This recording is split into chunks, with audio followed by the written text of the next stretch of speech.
When I was there, the novices were sitting 5 hours a day with short breaks, but sittings can last sometimes 18 hours, sometimes longer.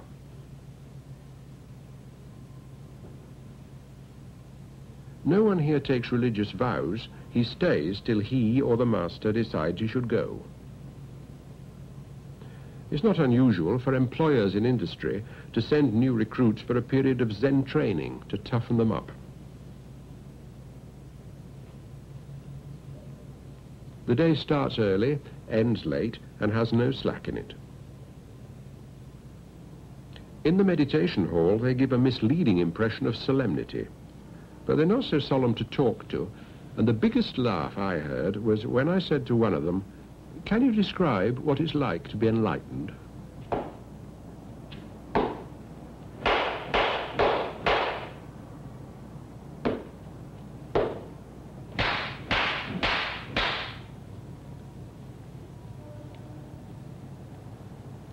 The novice master compared the slap on the shoulder with the slap on the backside of a newborn child. Both may need it to come to life. But isn't it entirely selfish, this concentration on your own state of mind, your own enlightenment? I took the problem to the abbot, Master Yamada Mumon, head of 2 monasteries, the man who's in print as saying that Zen in Japan is dead and ought to be re-imported from America.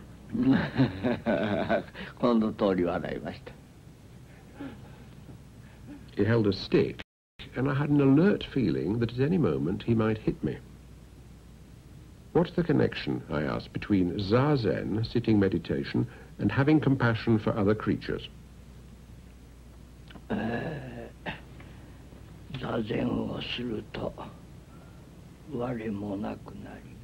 Sitting in Zazen, he said, I become nothing, and everything becomes nothing.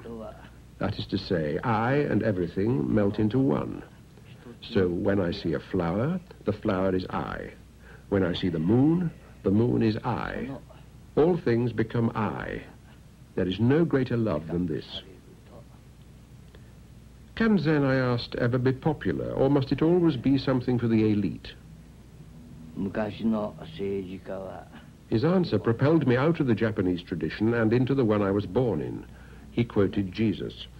Unless the heart becomes that of a little child, a man cannot enter the kingdom of heaven. Zazen is becoming a little child.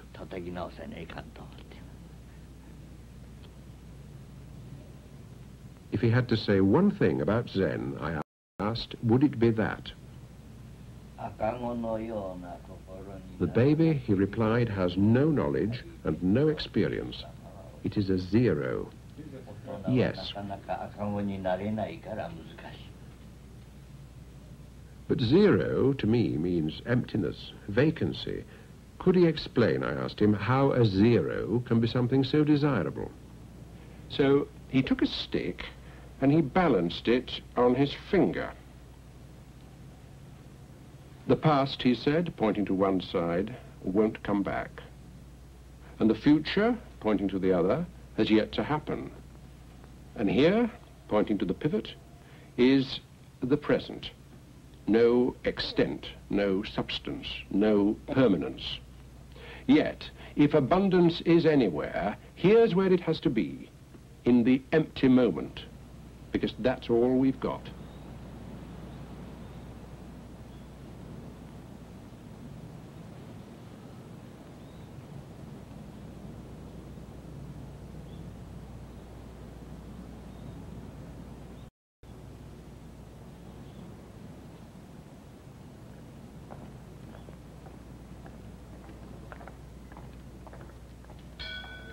The day ended with an event literally beyond description.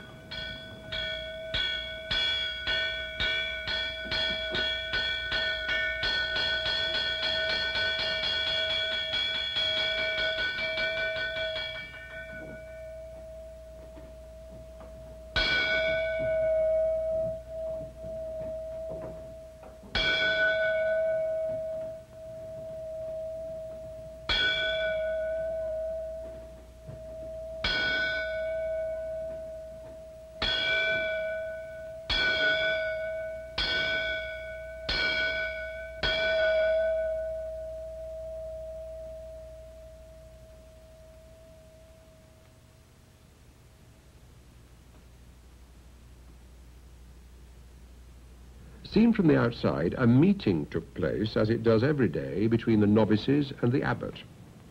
It centres on the koan, a puzzle set by the master, a device to stop the mind in its tracks. It might be, what is the sound of one hand clapping? What was your original face before you were born? Does a dog have Buddha nature? And there are supposedly 1,700 more. I suppose in his place, my koan would be, where is the Buddha?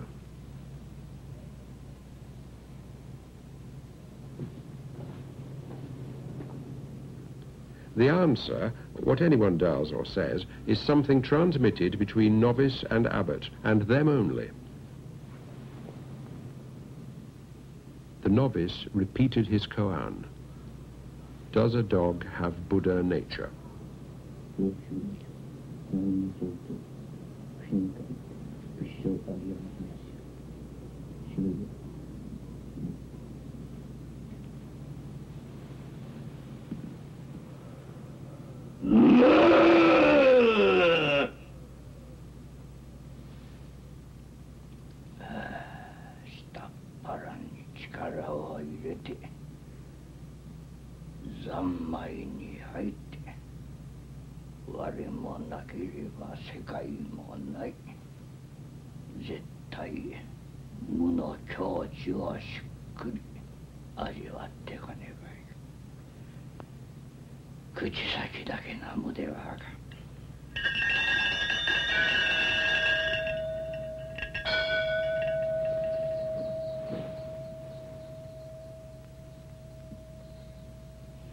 His words were, you must put your strength in your abdomen, your middle, enter the state where there is no I and no world, and speak from emptiness.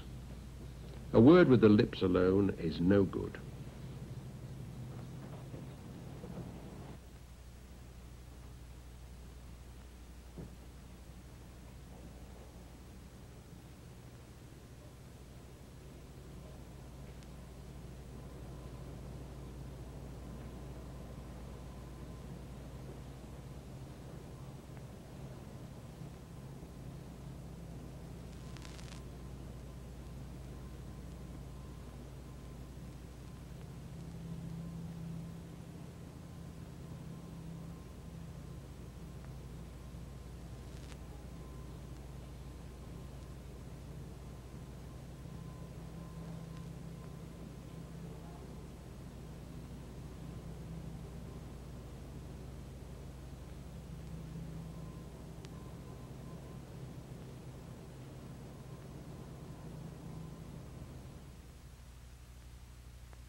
The material on this video cassette is protected by copyright. It is for private use only, and any other use, including copying, reproducing, or performance in public, in whole or in part, is prohibited by law. And still to come, who has your